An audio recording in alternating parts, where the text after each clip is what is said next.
sedikit pertanyaan nih di pagi hari ini. Oke, di pagi hari ini ada sedikit pertanyaan, tapi tahu ya saya lagi live nih di YouTube sama di Facebook. Jangan menyebut nama siapapun, termasuk namamu sendiri, karena saya tidak ingin setelah viral kalian minta take down. Kenapa? Siap. Saya ingin mempertanyakan status sebenarnya yang kerja ini istri saya nih di Hong Kong. Siap.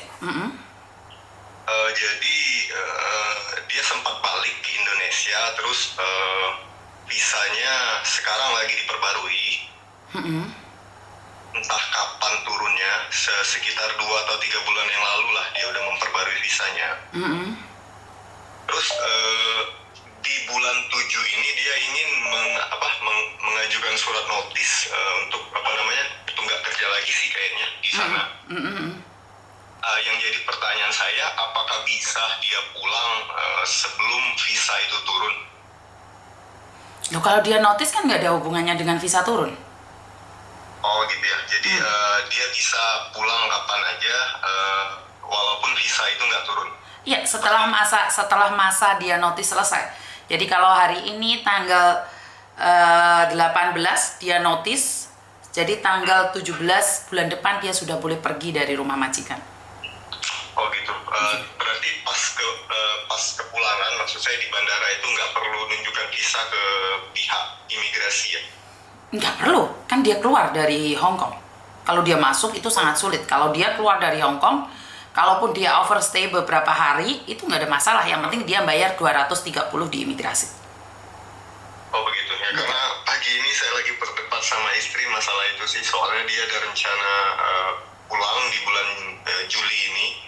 Tapi mungkin dia mengajukan surat notisnya itu di akhir bulan Juni.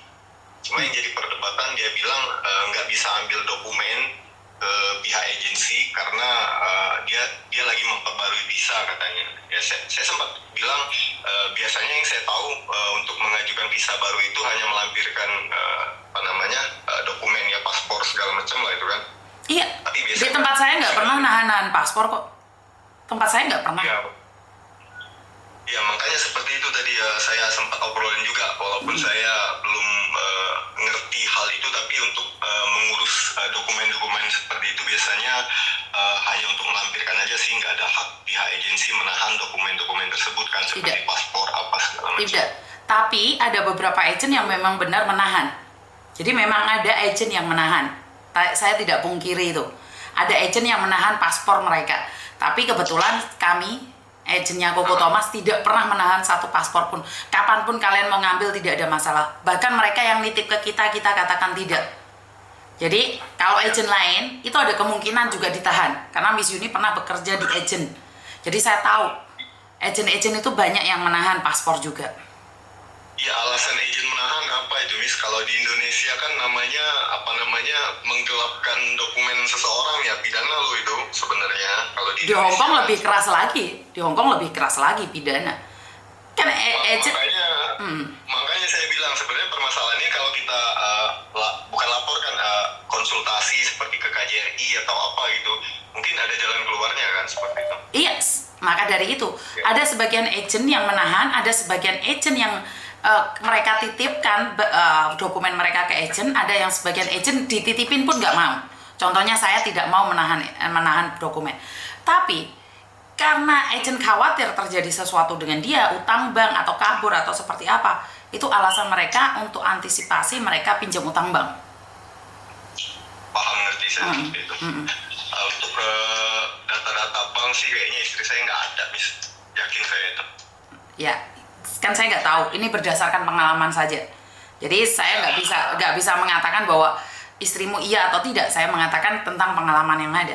Kan saya bilang nih, kalau saya secara pribadi nggak pernah menahan paspor siapapun, bahkan dititipkan pun kita nggak mau.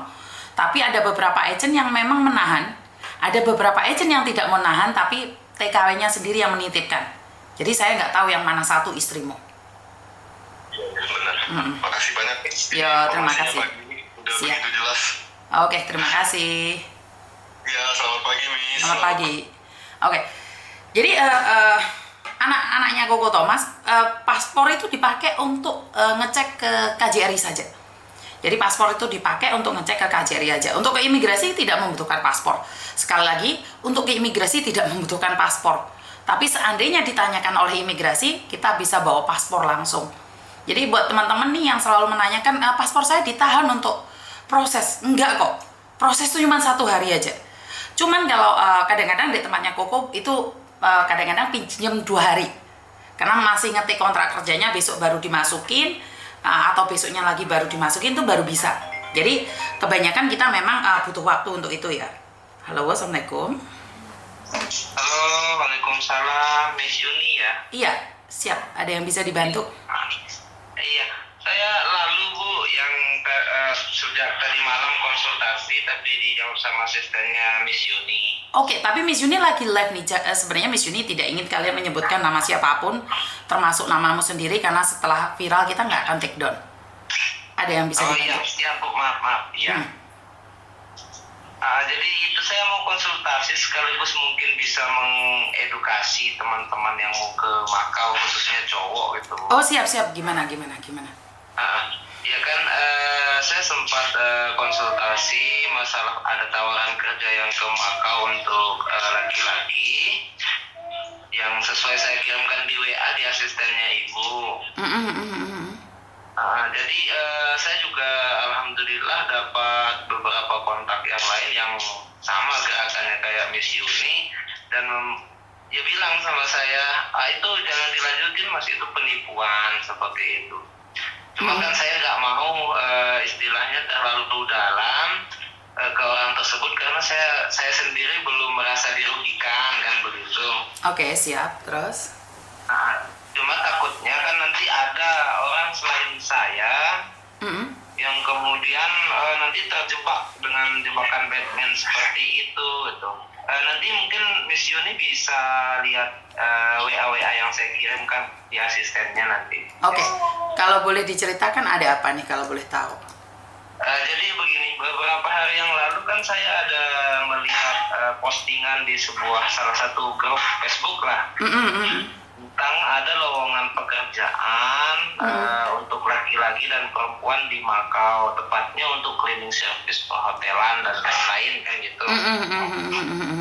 Jadi saya tertarik, jadi saya komen, kemudian saya via inbox, akhirnya dapat kontak WhatsApp-nya. Kemudian saya kan memfollow up nih ceritanya lowongan kerja ini. Saya sama orang tersebut ya komunikasi beberapa hari. Lalu kemudian saya diminta untuk ngurus dokumen sendiri di Indonesia. Oke, saya mencoba untuk urus segala macam termasuk paspor dan lain-lain. Nah setelah itu kan saya diminta untuk mengirim foto semua dokumen itu ke salah satu email yang ya punyanya dia, itu udah saya kirimkan ke asistennya Miss Yuni juga. Nah ada itu, cuma di sini yang janggalnya yang membuat saya ragu sampai saya nyari informasi ke orang-orang seperti Miss Yuni ini. Itu janggalnya saya kan dia nggak ada orang kepercayaan atau mungkin perwakilannya di Indonesia yang bisa saya temui kan begitu Miss. Siap, pinter. Terus? Nah setelah itu dia mengatakan begini prosedurnya sesuai yang di WhatsApp. Nanti datanya Mas dimasukin aja via email ini, nanti saya yang bantu urus ke user. Kemudian nanti saya bantu juga urus visa kerjanya dan lain-lain dengan kontrak 2 tahun kan gitu ya. Nah cuma yang janggalnya di sini yaitu saya harus kena biaya 25 juta kan gitu. Nah tapi yang 25 juta ini dia minta 50% ditransfer setelah dokumen-dokumen saya masuk. Nah setelah itu tapi saya kan keraguan saya kok kuat gitu loh. Nah jadi saya nggak mau transfer dulu uang tersebut. Jadi saya malah ada penawaran ke orang tersebut. Bagaimana kalau nanti setelah visa saya aja, pokoknya visa saya turun, ibu kirimkan saya via email saya, nanti saya transfer deh uangnya, saya gituin kan. malah dia menjawabnya ya kalau enggak masnya datang aja langsung ke Makau, nanti bayarnya di Makau nggak apa-apa gitu dia. Apa itu memang prosedurnya seperti itu, Miss? Oke, satu hal, saya sudah baca nih SMS yang dari kamu. Kalau untuk membuat paspor dibutuhkan KTP, KK, ijazah atau akte. Di lain daerah persyaratan beda-beda. Perlu SKCK nggak? Oke, sekali lagi nih, bekerja di negara orang tanpa pembekalan itu tidak boleh. Apalagi di Makau, untuk berangkat di Makau, kalau sampai terjadi sesuatu itu tidak ada hubungannya dengan pemerintah, khususnya BP2MI. Jadi saya bisa bilangkan itu legal di sana tapi ilegal menurut Indonesia. Ini yang pertama. Dan sangat kelihatan sekali kalau itu modus. Di Makau sana itu banyak sekali cowok yang nganggur loh. Banyak sekali cowok yang sudah terbang ke Makau itu nganggur. Jadi kalau dia bilang ini saya baca SMS kamu semuanya dan ini adalah cara rekrut. Kami tidak mengurus visa turis, Pak. Bapak benar-benar setuju kirim berkasnya, kami akan ajukan terlebih dahulu 3 minggu bisa berangkat ke Makau. Nggak ada kayak gitu. Kalau visa turis langsung bisa datang ke Makau sebelum berangkat kami ajukan terlebih dahulu. Ini adalah cara-cara sindikat untuk memanipulasi. Bahasanya sangat bagus sekali, membuat seorang percaya dan tertarik. Tidak apa-apa, wajib untuk bertanya, Pak, dan kami pun wajib menjawab pertanyaan. Sistem pembayaran kirim data kami kenakan biaya 50%. Jadi menurut pendapat saya banyak sekali orang yang daftar, bukan cuma kalian. Dan tunggu aja beberapa minggu lagi, pasti ada orang yang sudah kena mangsa. Gitu. Tunggu aja. Itu adalah cara-cara oknum ya. Jadi public speakingnya bagus sekali. Jadi banyak kok cowok-cowok yang saat ini nganggur di Makau, gak ada kerjaan. Bagaimana kamu bisa bekerja di hotel Win dengan sekelas SMA? Iya, betul. Kamu nggak bisa bahasa. Bahasamu yes dan no. Oh no, oh yes. Bagaimana mungkin kamu bisa tinggal bekerja di Makau dengan hanya biaya 25 juta? Saya kasih tahu, adik saya pernah jadi supervisor di salah satu sauna di Makau. Itu pun posisinya dia harus bayar 16.000. 16.000 setara uang hampir 30 juta uang Indonesia. Posisi dia ada di Makau. Posisi sudah ada di Makau adik saya sendiri. Dan dia harus bayar seperti itu. Itu pun dia memiliki bahasa basic Kantonis dan Inggris. Jadi kalau tiba-tiba ada orang ngerikut dari Indonesia tidak ada bahasa, nggak ada masalah, saya bisa bilang itu palsu. Itu bohong. Zaman 10 tahun yang lalu itu adik saya bekerja di Makau. Adik laki-laki saya sendiri. Karena itu kalau hari ini kalian benar-benar bisa bahasa, datang ke sana sendiri aja. Tapi saya tidak advise, tidak sarankan karena jika terjadi sesuatu ternyata pemerintah tidak ada di sana. Baik. Ya makanya saya jadi ragu itu karena kan saya mohon maaf nih, Miss. Saya lama di Bali. Saya di Bali lama dan ya beberapa owner villa atau GM hotel saya ada kenal kan gitu. Nah, sistem perekrutannya sendiri yang di Indonesia sendiri itu ribet banget kok. Ini gampang banget kan. Itu yang pertama menjadi kecurigaan saya. Ini saya suka dengan orang-orang yang pakai logika. Kamu pengalaman banget. Di Indonesia ngambil staf aja sulit banget, apalagi di luar negeri. Benar, iya. Pinter. Iya itu makanya saya hubungi langsung ke asistennya Miss Yuni itu. Ya ini untuk mengkonfirmasi sekaligus mudah-mudahan harapan saya bisa mengedukasi teman-teman yang mau ke Makau dengan iming-iming. Cerdas. Halo? Cerdas, kamu cerdas. Iya. Itu jadi itu tujuannya. Jadi di sini saya sharing. Selain Miss Yuni sendiri pun saya juga terus mengorek informasi dari orang-orang lain yang memang ada kaitannya dengan agensi Makau, Hong Kong. Dan promosinya aneh ya Mas ya. Dari umur 18 tahun sampai 55 tahun itu kan ngerekrut orang-orang kampung gitu. 18 tahun sampai 55 tahun. Di Taiwan aja 45 nggak keterima, 38 aja terakhir. Ini 55 tahun ke Macau, mau ngapain? Ya makanya untuk perhotelan kelas cleaning service Bu, setahu saya yang di Bali itu maksimalnya itu 35 tahun. Makanya ini 55 tahun. Itu makanya saya kaget tuh. Nah, saya terus curiga, cuma kan saya orangnya gini loh, maaf Miss Yani. Siap. Saya orangnya suka menelusuri sesuatu yang membuat penasaran kan gitu. Betul. Nah, jadi saya coba terus ini aja kontaknya belum saya hapus. Oke. Ini saya suka kalau orang-orang cerdas kayak gini mengurangi penipuan. Jadi orang-orang seperti ini butuh orang-orang Indonesia cerdas karena Masnya mungkin sudah pengalaman dan bekerja dengan orang-orang luar negeri untuk mendapatkan satu pekerjaan tidak semudah itu. Dengan mengatakan umur 18 ke 55 tahun, itu berarti kan ngerikutnya ngawur itu. Iya, udah agak aneh itu. Ini cowok cerdas ya. Ini saya menemui cowok cerdas akhirnya. Seneng kalau saya kayak gini nih. Amin. Alhamdulillah, mudah-mudahan beneran cerdas Bu ke depannya. Iya, mudah-mudahan cerdas bisa mengedukasi teman-teman yang lain. Dan seharusnya kamu buka YouTube channel juga atau TikTok. Jadi setidaknya kamu harus mencurigai nih. Kamu sekarang lagi ngawal ini ya, yang dari Macau. Kamu buat video. Kamu buat video. Dan kamu harus mencari lagi orang-orang yang merikut. Jadi kamu ada bukti. Nah ini sebagai konten channel kamu bisa cari uang dari situ. Bener nggak? Saya coba Miss, betul. Oh iya, saya suka kamu sendiri yang datang, kamu sendiri yang terlibat. Kamu tahu. Kan kamu bisa bilang sama penontonmu pakai logika. Ini saya sendiri sudah telusuri. Jadi kamu sekarang itu pekerjaan kamu adalah menelusuri penipuan. Kamu buat akun TikTok, kamu dapat uang, kamu dapat YouTube, dapat Facebook. Tak dukung. Edukasi ini. Siap.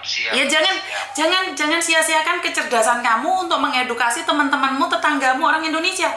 Ini bagus kamu ini. Siap nih, siap. Kamu harus bareng sama saya bertarung dengan para sindikat dengan caramu. Siap nih. Bener nggak? Betul. Ya, sempat kepikiran sih sama teman-teman di sini mau buka channel YouTube, tapi kontennya apa ya? Iya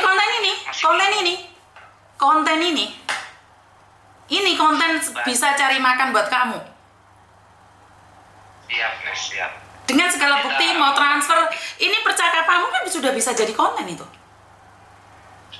Baik. Kan kamu bisa buat konten ini. Lucu sekali teman-teman, di Macau itu ada job 18 tahun sampai 55 tahun. Yuk pakai logika, bisa nggak? Ngerti nggak? Loh saya ini kerja di Bali. Untuk ngerikutnya aja susah, ini kok ini nyata apa enggak? Oke, kita telepon orangnya. Ya udah, ambil aja kan bisa jadi satu konten itu. Betul. Iya. Belajar dari konten-kontennya Miss Yuni jadi bisa mengedukasi orang. Iya, ini saya udah mulai follow konten-kontennya Miss Yuni nih. Nah, nggak apa-apa, ikuti aja. Saya tuh seneng kalau ada orang yang mau mengangkat, saya dukung. Saya bantu nge-share di tempat saya biar orang kenal kamu. Saya itu tidak takut kalian terkenal. Saya lebih bangga kalau kamu bisa mengedukasi. Karena apa yang kamu punya dengan apa yang saya punya beda. Siap. Viewermu, followermu beda. Kamu belajar dari Miss Yuni. Kontenmu saya promosikan di konten saya. Kamu meledak, kamu dapat rezeki. Dan kamu bisa mengedukasi orang luar. Itu sudah sangat bagus sekali. Siap. Ngerti ya? Saya bukan lagi sama teman-teman yang memang ini ngajakin buka channel YouTube. Iya, karena sekali lagi, kalaupun kamu nggak punya tim, pegang satu HP aja bisa kok. Dulu saya nggak ada tim kok, saya sendiri kok. Kalau tim, modal HP aja. Modal HP saja.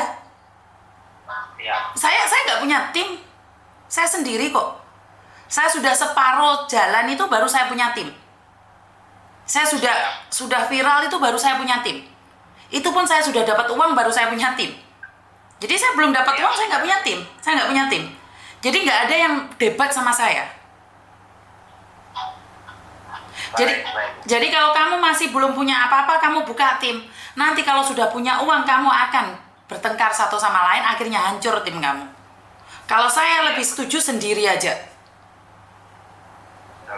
Baik, Miss. Baik.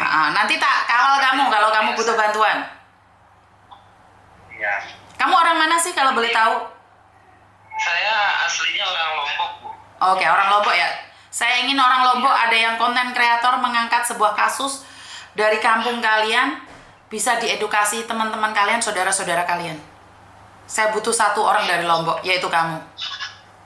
Siap. Nanti saya boleh ya terus komunikasi lewat nomor ini. Boleh, nggak ada masalah. Siap. Oke, Ya. saya dukung kamu. Bisa, Terima kasih banyak. bisa cari nafkah dari situ, bisa membiayai anak-anakmu, keluargamu, suami, istri, dan orang tuamu. Amin. Jangan lupa, jangan sampai sombong. Amin. Oke. Siap, Bu. Itu seperti ingat. Oke, siap ya. Terima kasih ya lalu ya. Terima kasih. Terima kasih. Ya, Oke, jadi saya akan mendukung teman-teman saya yang baru di dunia persilatan ya, anak Lombok. Karena sesuatu kalau masih baru dibangun itu biasanya rancu, akan bertengkar ini itu, ganti yang lain misi. Yo, sik toh. Kita kan sama-sama membasmi penipuan toh. Sing sabar kok buantingi kabeh kok HP ini.